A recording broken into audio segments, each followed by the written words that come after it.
네, 안녕하세요. Conform Your Migration, 이것 때문에 좀 혼선이 있고, 그래서 다시 한번 이제 정리해서 말씀드리고, 지금 이제 제가 어제 보안 폴더 이어서 말씀드렸던 거 다시 말씀드릴게요.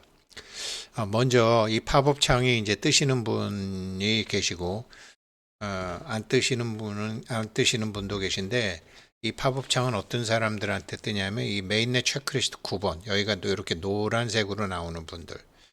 그리고 저는 뭐 파란색으로 다 바뀌었지만, 저게 노란색으로 나오는 분들. 그리고 회색으로 나오는 분들은, 그 KYC가 다 됐다가 이제 다시 좀 문제가 생겼던 분들이죠. 그래서 지금 저기가 노란색으로 된 분들에게 지금 잠깐만요. 노란색. 예, 노란색으로 즉 마이그레이션을 기다리고 있는 분들 대상으로 온다라는 걸 알아두시고요. 이게 처음에 뭔가 이거 공지가 없이 코어 팀에서 정식 공지가 없이 뭐 기습적으로 라이브니스 하듯이 모더들 방에는 공지를 했지만 대부분 사람들은 뭔지 모르는 상태에서 이게 떠서 기회를 놓쳤던 분들, 저도 영상 올릴 때 이거 이름은 안 털릴 사람 있나 하지 마세요 라고 했는데 다시 올라오니까 어차피 이거는 다시 올라오니까 30일 내로 다시 올라온다고 공지가 있었으니까 크게 부담스러우실 필요는 없어요. 예, 다시 옵니다. 기회는 다시 돌아가면서 이제 오니까. 이런 사람들이 거진 지금 현재 마이그레이션 된 사람들이 1140만 명이니까 KYC 신청한 사람들이 뭐 당연히 2천만 명이 넘겠죠. KYC 통과된 사람이 2천만 명이 넘겠죠. 그러면 이 나머지 900만 명의 이런 게 다 들어오는 거죠. 그러니까 당황하지 마시고 잘 하셔야 되는데 이거를 하시는 과정에서 이렇게 된다. 제일 먼저 지갑 주소를 적어둬야 된다라는 거예요. 여기 Confirm Your Migration이 딱 뜨잖아요. 근데 자기 지갑 주소가 어디 있는지도 모르시면 안 되죠. 메인넷 체크리스트에 들어가면 3번. 그러니까 우리가 삼지창, 삼선 정식 제일 앞에 화면에 삼선에 자기 지갑에 가도 있지만 여기에 있죠. 3번에 확인된 지갑 주소가 있죠. 그리고 또 이제 지갑을 바꾸는 경우도 있는데 그건 헷갈릴까봐 뒤에 말씀드리게 되면 이거를 보고서 이렇게 쳐 넣으셔야죠. 안 그러면은 어딘가 복사돼 있는 분들이 계신데 제대로 하시는 분들은 22개나 자기 핸드폰에 22개나 24개 중에서 22개 정도만 저장해 두셨겠죠. 그리고 나머지 2개는 직접 넣으셨겠죠. 왜 그러냐면 24개가 핸드폰에 저장돼 있으면 그거는 위험하니까. 코어 팀에서도 그렇게 하지 말라고 했으니까. 그래서 지갑 만들 때 처음에는 복사를 하죠. 복사를 하는데 저장을 할 때는 거기서 2개 정도는 지우고 2개 정도는 따로 한다라는 거죠. 24개 중에서 12번째를 지우건 첫 번째를 지우건 22번째를 지우건 옆에다가 적어둬야 된다라는 거죠. 이게 처음에 만만치 않아서 이게 이제 막 지금 혼선으로 오는 경우가 걱정이 돼서 말씀드리는 거죠.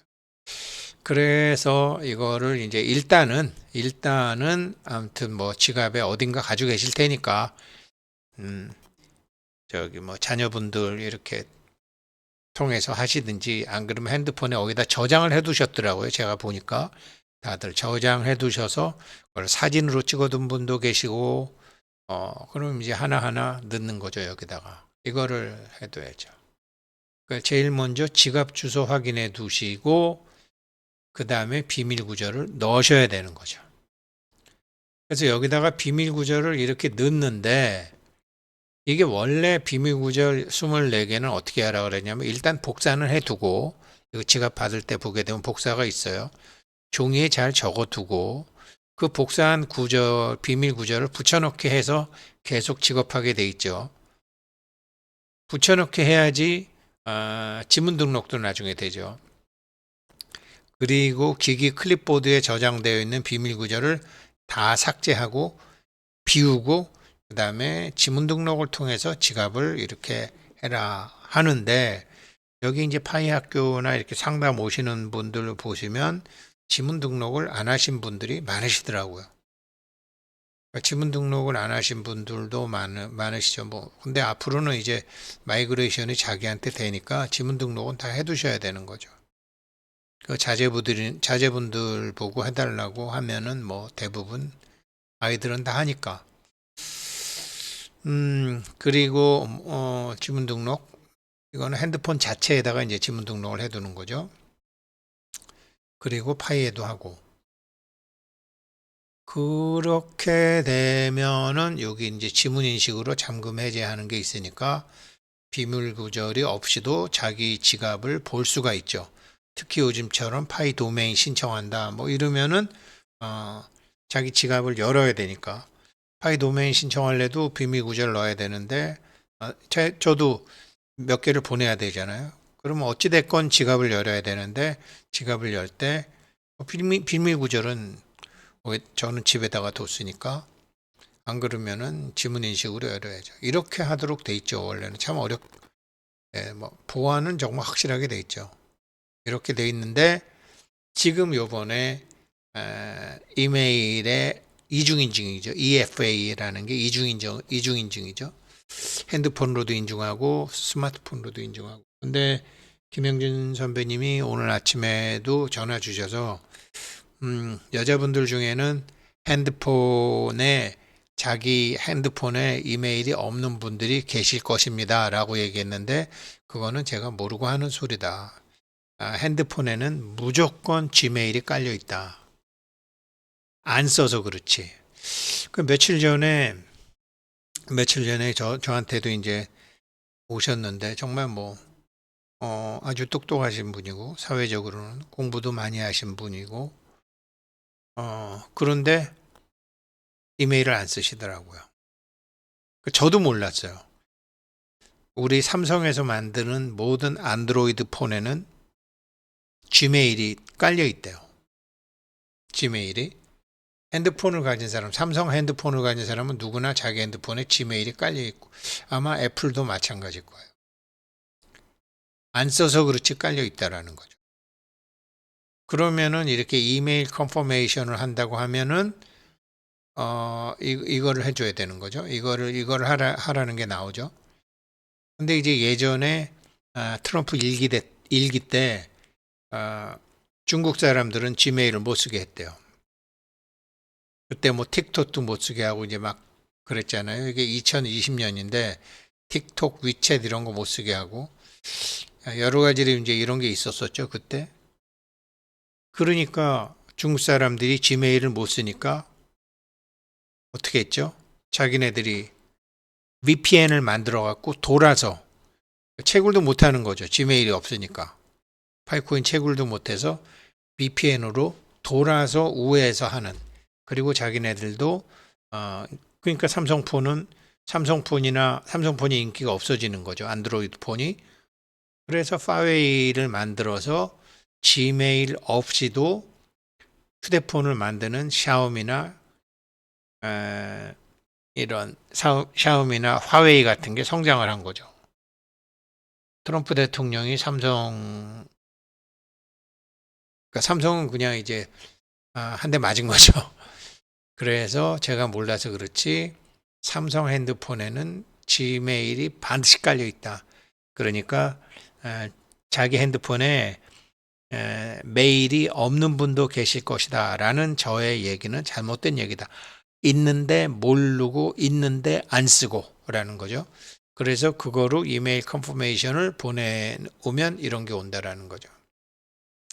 그런데 잘 안 쓰는 거니까 여기서 이 이메일을 계속 쓸 건지, 안 그러면은 이 이메일을 받는 게 아니라 나는 네이버로 받을 건지 이걸 확인할 두 개 중에 하나를 선택할 수 있다라는 거죠.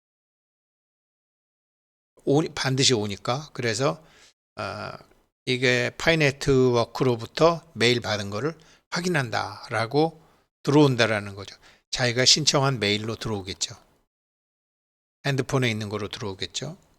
그래서 이거를 자기 핸드폰으로 확인을 해야 된다. 컴퓨터로 확인하는 게 아니라 그게 이제 이중인증 제도라는 것이고, 그리고 요게 나와요. 요거 하게 되면 요 화면이 나오고 그 다음에 다시 지갑이 나오는 거예요. 여기에 다시 비밀 구절을 또 넣어야 되는 거예요. 그래서 두 번 비밀 구절을 넣어야 되는 거예요. 여기서 한 번 넣어주고, 여기서 한 번 넣어주고, 두 번 넣어주고. 그러니까 제가 걱정이 되는 거죠. 야, 이거 비밀 구절 이렇게 하려면 물론 두 번 다 영어 단어 24개 정도야. 두 번 다. LG 폰인가 애플 폰은 한 번 넣으면 그 안에 기록이 남아서 계속 넣을 수 있더라고요. 첫머리만 치면. 그 두 번째는 쉬워지는데, 그런 거 모르는 분들은 하나하나 다 넣든지 안 그러면 붙여넣기를 해야 되든지 그 다음에 클립보드를 지워야 되는 거죠. 그래서 이제 어제 그 말씀을 드렸던 거고요. 이렇게 두 번 나온다. 이게 끝나고 나면 그제서야 이게 이중인증 제도가 비밀구절 두 번 들어가야 되기 때문에 그렇다. 이메일에서도 전화번호에서도. 그 다음에야 이제 successful 잘 됐다. 그래갖고 마이그레이션이 된다라는 거죠. 이 과정을 거치는 건데, 그래서 이제 제가 어제 비밀구절 안전하게 보관하는 법, 그 클립보드에 알람 설정하는 거와 보완하는 거를 이제 말씀드린다고 그랬잖아요. 근데 이제 요게 첫 번째 거고, 두 번째 거는 비밀구절 안전하게 보관하는 법인데, 이 비밀구절 안전하게 보관하는 법이 이거를 여기서 지금 이 비밀구절을 이게 아직은 못 받으신 분들이잖아요. 아직은 못 받았는데 여기 오신 분들 중에 글쎄 누구한테 누가 해주긴 해줬는데 그 사람이 그럴 사람은 아니지만 찝찝하다. 그러면 찝찝한 분은 지금 하지 마시라는 거죠. 이거를 지금 하지 마시고 지갑 재설정을 하라는 거죠. 여기 지갑 재설정을 하라는 거죠. 지갑 재설정을 하면서 이걸 보안 폴더에서 파일 브라우저를 까는 거예요. 그러니까 보안 폴더에 파일 브라우저를 새로 까는 거죠. 그럼 거기서 지갑을 새로 만드는 거죠. 이거는 아무나 하는 게 아니고요.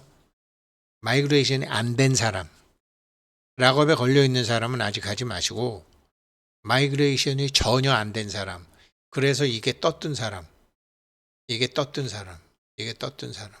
마이그레이션이 전혀 안 돼서 여기가 노란색으로 됐던 분 대상입니다. 오늘 여기가 노란색으로 돼 있는 분들, 9번이 노란색으로 돼 있는 분들한테 이 팝업 창이 뜨면, 이 팝업 창이 떴는데 내가 조금 찝찝하다 하면은 이거를 컨펌하지 마시라는 거죠. 그리고 지갑 재설정을 하시라는 거죠. 근데 지갑 재설정을 하는데 어디다 하냐? 보안 폴더에다 한다라는 거죠. 그리고 비밀 구절을 새로 받으시라는 거죠. 그러면 찝찝한 사람하고는 아무런 상관이 없죠. 그리고 채굴한 거는 자기 지갑으로 들어오기 때문에 도둑 맞을 일이 없죠. 그러면 어떤 경우에 도둑 맞을까요? 앞으로 보안 폴더에서 하게 되면 도둑 맞을 일이 전혀 없죠. 왜냐? 보안 폴더에서 했기 때문에 클립보드를 지울 필요도 없는 거지. 보안 폴더 내에서 모든 작업을 했기 때문에. 그래서 이게 제가 지금 이렇게 말씀을 드리는 게 이해가 안 되시는 분도 계실 거예요. 그래서 이거는 제가 한번 실습을 보여가지고 영상을 만들어서 하게 해드릴게요. 지갑을 재설정할 수, 그러니까 마이그레이션이 전혀 안 된 분들, 그러니까 메인넷 체크리스트에 9번이 노랗게 나오시는 분들 중에 나 이게 찝찝하다. 그 사람이 해주긴 해줬지만 그 사람이 그럴 사람은 아니지만 그래도 내 비밀 구절을 남이 다 알고 있다라는 게 좀 그렇다. 그런데 아직 나는 하나도 들어오지도 않았다. 그런 사람들한테 지금 이게 뜨는 거거든요. 이게 뜬단 말이에요. 이게 지금 뜨고 있단 말이에요. 팝업 창이 뜬단 말이에요. 팝업 창이 뜨는데 여기서 이메일도 바꾸려면 바꿀 수 있고 지갑도 바꾸려면 바꿀 수 있다라는 거죠. 지갑을 재설정한다라는 거죠. 그런데 지갑을 재설정할 때 애플폰은 없어요. 삼성폰의 보안 폴더에다라는 보안 폴더에서 보안 폴더에 파일 브라우저를 깔고 거기서 지갑을 만들고 새로 이 비밀 구조를 받으면 그거는 클립보드 지울 필요조차도 없는 거죠. 마음껏 하실 수 있는 거죠. 그런데 이게 지금 이해를 잘 못하실까봐 이제 실습을 한번 보여드릴 거고, 그리고 그것을 말씀드리는 게 요 1번이에요. 4개월 전에 올렸던 비밀 구조를 안전하게 보관하는 법 1번. 그리고 이제 비밀 구조 보안 폴더를 사용하지 않고 그냥 우리가 여태까지 하던 방법 중에서 비밀 구조를 안전하게 보관하는 방법, 이게 BIP 39인데 이것이 24개를 저장하는 게 아니라 22개 정도만 저장하는 거. 그러면 뭐 누가 훔쳐가봐야 소용이 없는 거죠. 이 두 가지 방법이 있습니다. 그래서 여기에 이제 혼선이 있었기 때문에 이게 노란분 대상이라는 거 다시 한번 말씀드릴 수 있고, 이메일도 바꾸려면 바꿀 수 있고 지갑도 바꾸려면 바꿀 수 있다. 메인넷 마이그레이션이 노란색으로 돼 있는 분들 대상이다. 그리고 이게 처음에 해킹인 줄 알고 놀래서 안 하셨던 분들은 이게 30일 내에 다시 오니까 걱정하지 마셔라. 걱정하지 마시고, 그리고 여기 김영진 선배님 같으신 분은 이거를 삭제를 안 하시고 그대로 이제 저 지난 토요일 날 저한테 갖고 오셔가지고 같이 상의를 했던 거죠. 그러다가 보니까 한국모더님하고 연결도 되고 일주일 동안 안 하고 계시다가 그분은 이제 하셨죠. 하시면서 감탄 또 감탄했다고 제가 말씀드렸잖아요. 야, 정말 참 야무지게 귀찮긴 하지만 일단 이렇게 해두면 이 사람이 그 사람이라는 것처럼 정말 확실한 KYC다. 파이코인답다. 그렇게 칭찬을 하셨어요. 네, 한번 그렇게 그냥 이 고비만 잘 넘기면 자기 걸 잘 지킬 수 있다라는 소리죠. 그리고 이런 코인은 이제 대접을 받는 거고, 지금 이게 파이코인 가격이 많이 내리지만요. 이거 누가 내리느냐? 주로 거래소에서 내리는 거죠. 그러니까 요즘 증권회사도 그렇고 거래소도 그렇고 수수료가 없잖아요. 예전에는 증권회사가 수수료 장사였잖아요. 그런데 증권회사하고 코인회사가 전부 선물 계좌를 만들어서 지네들이 올라가면 팔고 밑에서 사고 올라가면 팔고 밑에서 사고 그렇게 해서 매매로 돈을 버는 거예요. 그래서 파이코인도 올라가면 사고 내리면 올라가면 팔고 내리면 사고 올라가면 팔면 내리고 사고 하는 거를 거래소들이 그렇게 해서 그냥 단기 차익으로 먹는 거죠. 그리고 지금은 이제 어차피 이 파이 페스티벌 중에는 가격이 안정권에 있어야 되니까 파이도 뭐 특별한 굿뉴스를 노출 안 하는 거죠. 굿뉴스를 노출하면 상단 또 이제 방향을 옮기면서 하는 거죠. 전부 증권회사가 전부 뭐 그 짓 하고 있으니까 거래소는 증권회사 역할도 하고 증권 예탁원 역할도 하고 증권 거래소 역할도 하니까 거래소가 전부 지금 그 짓 하고 있는 거니까 가격이 왔다 갔다 하는 거죠.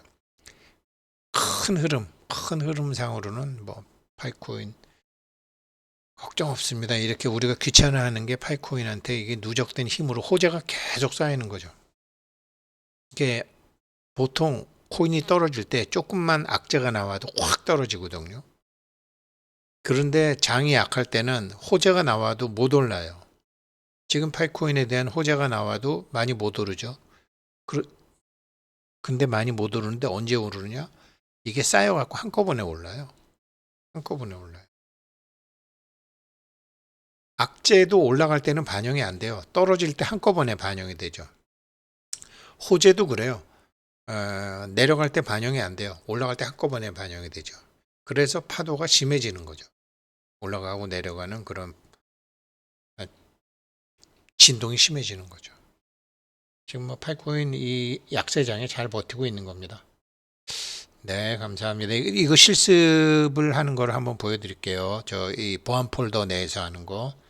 감사합니다.